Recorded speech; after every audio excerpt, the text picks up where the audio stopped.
Big old Dana White has announced UFC 313's main event and co-main event. Finally, there's been a lot of speculations lately, but of course, it is officially Pereira versus Ankalaev and Gaethje versus Hooker in a 5-round co-main. I will say that with all the UFC's kind of questionable matchmaking that's been going on lately, these were both the right fights to make. Like, if Pereira was given anything else other than Ankalaev, I feel like that was an absolute fucking disgrace, so I'm glad that that's going through. It's not only just a high-stakes title fight for the division, but like Pereira, man, this is his biggest test by far so far. I mean, Ankalaev is gonna give Pereira problems that he has just not faced before, and it's such an intriguing matchup. We're gonna be breaking that down along with the co-main, Justin Gaethje versus Dan Hooker. That was the right fight to make, in my opinion, and I feel like that kind of leaves Charles Oliveira kind of open to, like, maybe they give him Makhachev now, maybe they give him Max Holloway, maybe they give him Poirier. Like, those three are probably gonna do their fucking thing. Chandler's over there in the corner trying to sell fucking popsicles, but I don't know what the fuck's going on over there. But basically, I'm very happy with both these fights. I honestly maybe would have been nice to see another title fight here and then maybe have like Gaethje versus Hooker as like a feature bout, but you know what, I'm not gonna complain getting that fight for 5 rounds. I feel like we're just gonna see an absolute fucking war anyway, so it really don't matter, man. So let's just start with the main event right here, man.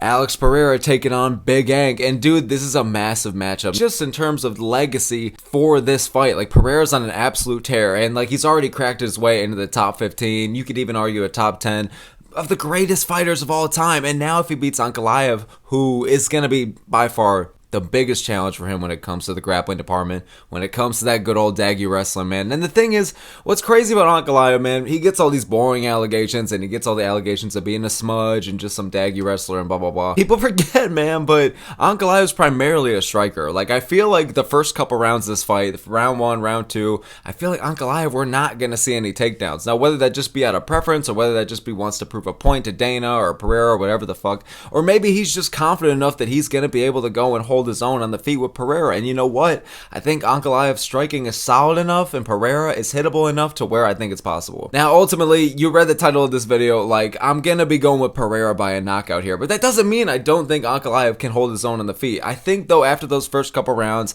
whether he's successful or not, I think if he's successful, maybe he's going to just mix it up anyways, because A, that keeps Alex Pereira guessing, and B, of course, that's going to be his clear nightmare. Maybe kind of like a similar strategy to like what Blachowicz did against Adesanya. Like, yeah, he was out striking him on the feet, and yeah, he was able to hold his own, but he didn't even start shooting takedowns until round like 3 or 4, something like that. So maybe we'll be able to see someone like that here. I feel like the longer that the fight goes on, I feel like before even going into it, if you're going to tell me this fight goes the distance, I think that Ankalaev probably should be getting the better of there. Ankalaev needs to put forward a good pressure. He needs to be able to mix it up well. He needs to be able to have a good enough chin and come forward with a high enough tenacity that it's gonna, you know, he's gonna be able to take Pereira's big shots and be able to throw back to him the same damn thing. Now for Pereira here, obviously the biggest, I don't want to say weakness here, but like the biggest thing he's got to worry about clearly is the wrestling, clearly is the grappling, and for sure he's been preparing for it. I mean, he's had to have fucking known, despite the ducking allegations or whatever the fuck, whether that's true or whoever. I don't know if it was the UFC that was trying to hold back this fight or Pereira or Ankalaev. It was somebody, bro, alright? But I don't even know who I'm going to blame that for. I'm just happy we're getting this thing in general, but Pereira clearly has known that this is going to come. You know, Ankalaev was the next contender in the division before he even fought Rakic. Let's talk about that Rakic fight real quick, actually. So Ankalaev looked good, didn't shoot any takedowns. I feel like he was trying to prove a point out there.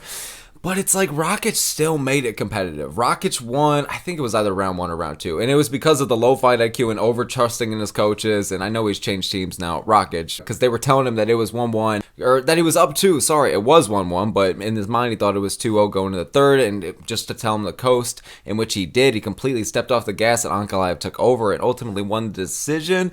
But I feel like Rakic, in just the stand-up battle, because again, Ankalaev wasn't shooting any takedowns, and I don't think Rakic was much either from memory, but this fight was pretty much just standing on the feet, and Ankalaev, I mean, was getting caught pretty clean by Rakic at times, and he wasn't doing really too much to really overwhelm Rakic in the striking. Now, if Pereira fought Rakic, all right, I feel like I could see Pereira taking him out within the first 2 rounds. So this whole battle on the feet thing right here, I do think it was a good win for Ankalaev, and I do think that Ankalaev's striking is solid. He's got some solid pop behind the shots as well. But to take out a guy like Pereira, where you're just playing in his field, you know, Pereira has I think his power is a bit overrated. It's clearly there. It's so fucking clearly there. But I do still think it's a bit overrated. Like, most of the time, Pereira's not getting one-shot KOs. Like, it's usually the combinations and the pressure that leads to his opponents. It's mixed that with the power that's ultimately able to take dudes out, in which he does very, very well. He combines the volume with the precision and the technique, the speed for a light heavyweight, and the power, and he just comes at dudes, and he catches them with just the right shots. And I think that Pereira, I could see Ankalaev, I think Pereira is going to take this one by like a third or a fourth round KO. I think that Ankalaev is going to give him some problems, probably be able to hold his own on the feet for the first round or two, maybe then start mixing in the wrestling. But I think that Pereira, his speed's going to be there, man. His tenacity is going to be there, his precision and his accuracy, and I just think I could see him sniping Ankalaev. Like, Ankalaev does have a solid chin, don't get me wrong, a good chin. I mean, he's fought some powerful guys in the past, and yeah, maybe gotten rocked a couple of times, but it's nothing too major. I mean, Ankalaev hasn't even lost in the UFC in general, besides to Paul Craig, I believe. So if you're beating Ankalaev, you're damn good. But Pereira, I feel like, is that damn good, even though that Ankalaev's going to give him problems with the wrestling, and even though Ankalaev, he knows what he has to do, even though Pereira's getting up there in age. But Pereira, here's the thing, man. Even though I think just in terms of the striking battle, he's going to get the better of him. And I think hopefully defensively enough, his wrestling's going to be there to where even if Ankalaev does get him down, hopefully it's similar to like a hit when Pereira fought Jan Blachowicz. And granted, Blachowicz is a lot more so on the striking side of things than the wrestling side of things, but he's pretty well rounded in his own right, and we saw in that fight he was trying to take down Pereira like a motherfucker, but Pereira was efficiently able to stuff a lot of those, and when he did get him down, Blachowicz didn't really do too much with it. So, and that was a couple years ago at this point. That was UFC 291, I believe. So yeah, time flies, man, and now we're here, and hopefully Pereira has just, I know he's been fighting striker after striker after striker lately, but hopefully we could see the improvements that he's made in that department, because again, the Blachowicz fight was a while ago, and people forget, man, but I could see Pereira making some defensive grappling, defensive wrestling improvements, and he's definitely going to need to. But I think even with that, I think he's going to be able to compose himself. Like, we see Pereira usually kind of get better as the fight progresses, so I think Ankalaev's going to know what he has to do from the bat. It's just all about, can he get it done? And if he tries to, can he avoid getting caught? Or is his chin going to be able to take the power and the precision of Pereira? Pereira's getting up there in age, and I feel like his face has so many kind of curses, and I feel like he's going to for this one as well. It's going to be something. Like, Drake's going to bet on him again, or some bullshit, dude. But, dude, I think Pereira's immune to these damn curses. Like, you see it with the video game cover curse. You see it with the age shit. You see it with just the Drake thing. You see it with so many things that, like, Pereira statistically should not win, but he just keeps on winning. I think Ankalaev is going to be his greatest challenge yet, but I think Pereira is going to be able to hold his own, survive the storm, and either maybe when Ankalaev's shooting in, or maybe it's just the back and forth on the feet, I see a maybe third round KO coming from Pereira. Ankalaev's going to go in there, and he's going to need to absolutely drown him. If he really wanted to just completely take out Alex Pereira, didn't give a fuck about Dana, didn't give a fuck about the fans, just really wanted to try and 100% win this thing, you should probably use the wrestling right off the bat, but I think that Ankalaev is confident enough in his striking, and I think there's a lot of pressure riding on him for this. Oh my god, I just forgot to even talk about this. This fight's during Ramadan, I believe. Okay, so you got a question. I didn't even think about that until I'm realizing oh shit, so this is in March.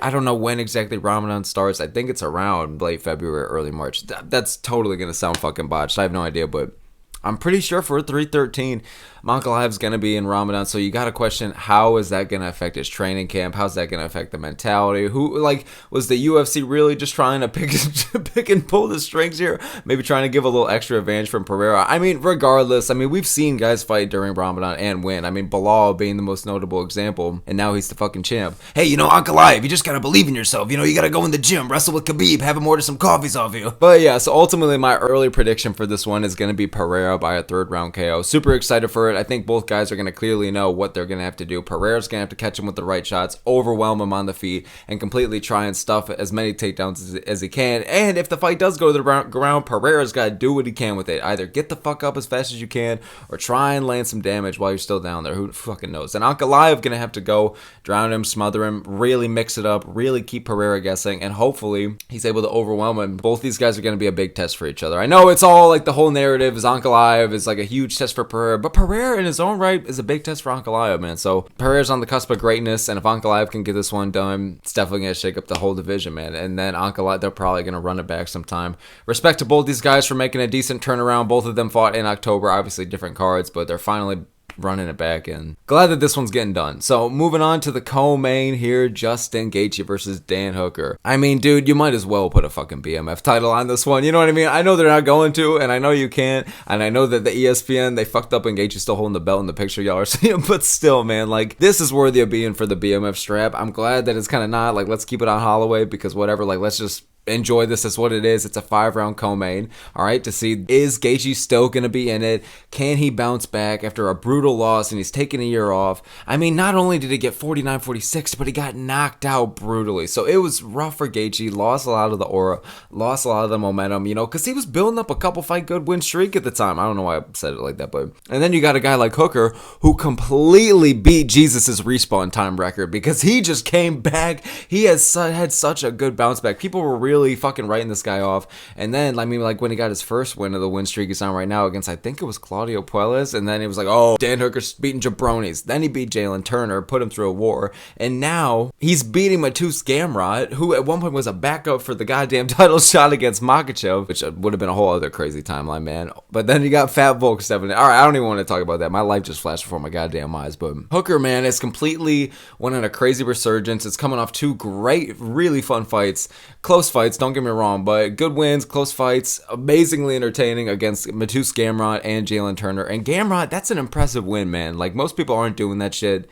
Hooker was able to go in there, efficiently stuff a lot of the takedowns. He was able to just overwhelm him on the feet, land a lot of the more damaging blows. And Hooker, he's got kind of this weird style, man, in there, but like, he just fucking brings it. It's entertaining as hell. But I will say for Gamrot though, Gamrot got the hell after it, and I gotta respect that, because I was throwing the guy a lot of boring ass allegations or whatever, but he actually went out there and you could tell that he tried to mix it up. He tried to stand and bang a little bit more than he usually would, tried to bring forward a different kind of pressure, and you know what, I can appreciate that from Gamrot. So it does make me a little more excited for his next fight, knowing that he can kind of bring forward that different kind of presence to the fight instead of kind of just sitting and smudging, which a lot of people thought was going to be done. But Hooker, man, you know what?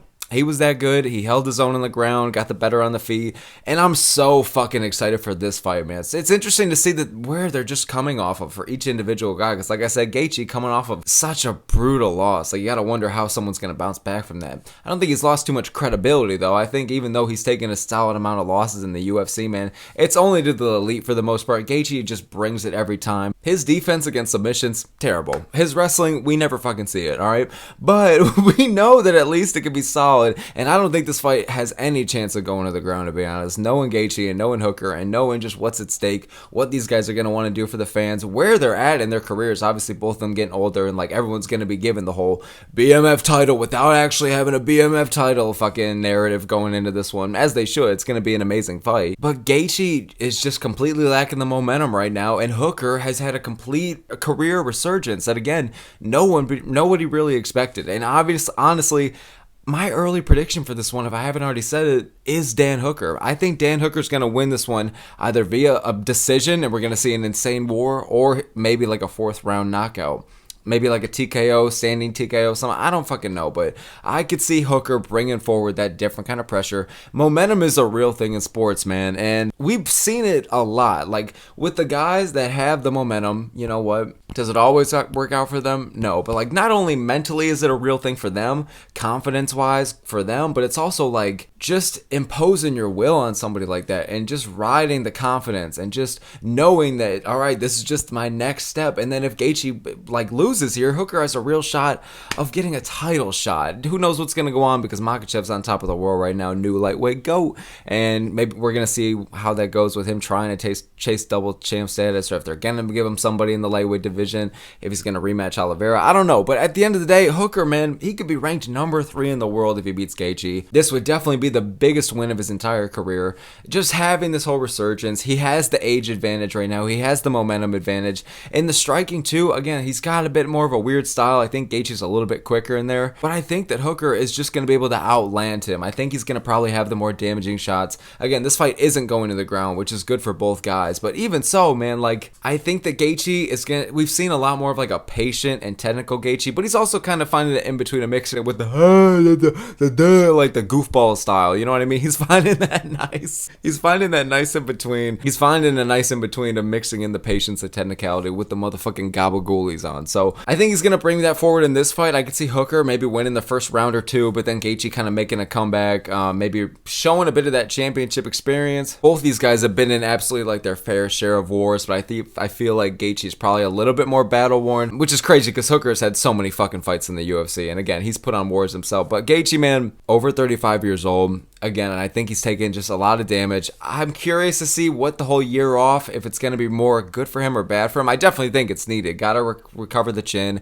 got to rejuvenate yourself, got to get yourself mentally and physically kind of back ready to go, especially because you knew they were going to face him, or they were going to throw him somebody at the top of the division, and it ended up being Dan Hooker. And I think that Gaethje could totally win this one. If anything, I think he's probably going to be a slight favorite here, but I just think that Dan Hooker's going to overwhelm him on the feet, put forward a crazy pressure. I think he's going to win the opening rounds. Gaethje will probably have a comeback, maybe in like the third or the fourth. I think we're going to see a couple knockdowns from each guy, to be honest, but I think that Hooker is just going to be able to weather the storm. He's just been looking great lately, and even without momentum, right? That's why I wouldn't be surprised if Gaethje wins this one, because Gaethje is that good. Gaethje has good power. He has good tenacity. He knows how to bring it to guys, man. He knows how to drown you in there on the feet, and if he finds all the right shots and Hooker leaves himself open, or Hooker's chin is fucked over, man, then I think Gaethje's going to take this one. But ultimately, my early prediction is going to be Dan Hooker. I could see either a decision, split, unanimous, whatever the fuck. For this one, I don't even know, or maybe like a fourth round TKO or something like that. So really excited for it. Both these guys are going to absolutely bring it. They're both going to, it's going to be a really